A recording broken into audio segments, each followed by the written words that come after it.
Après 3 années de guerre dévastatrice, l'Ukraine envisage désormais la possibilité d'un échange de territoire pour trouver une issue diplomatique au conflit avec la Russie. Le président Volodymyr Zelensky a récemment déclaré être prêt à envisager des négociations sous l'égide des États-Unis, marquant un tournant dans la rhétorique ukrainienne. Cette déclaration survient dans un contexte militaire compliqué. Les forces russes ont consolidé leur position dans l'est du pays, notamment à Bakhmout et Avdiivka, tout en multipliant les frappes sur les infrastructures énergétiques ukrainiennes. De son côté, l'armée ukrainienne fait face à des pénuries de munitions et manque de supériorité aérienne, ce qui freine ses contre-offensives.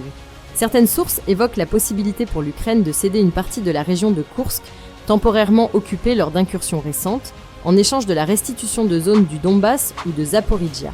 Toutefois, les analystes restent sceptiques sur la faisabilité d'un tel accord.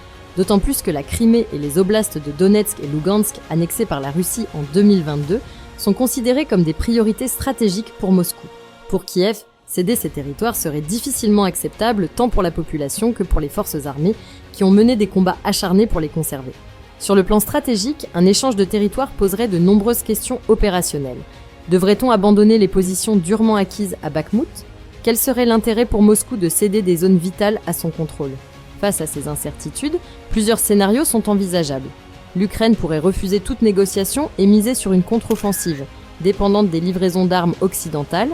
Or, l'arrivée au pouvoir de Donald Trump, qui privilégie une paix rapide avec la Russie, rend incertaine la poursuite du soutien américain. Si la situation militaire se détériore davantage, Kiev pourrait se voir contraint d'accepter une solution diplomatique défavorable pour éviter un effondrement total. Enfin, un scénario d'impasse prolongée reste possible, transformant le conflit en une guerre d'usure comparable à celle qui oppose les deux Corées depuis des décennies. Si la vidéo d'aujourd'hui vous a plu, n'oubliez pas de vous abonner pour ne pas manquer nos prochaines vidéos.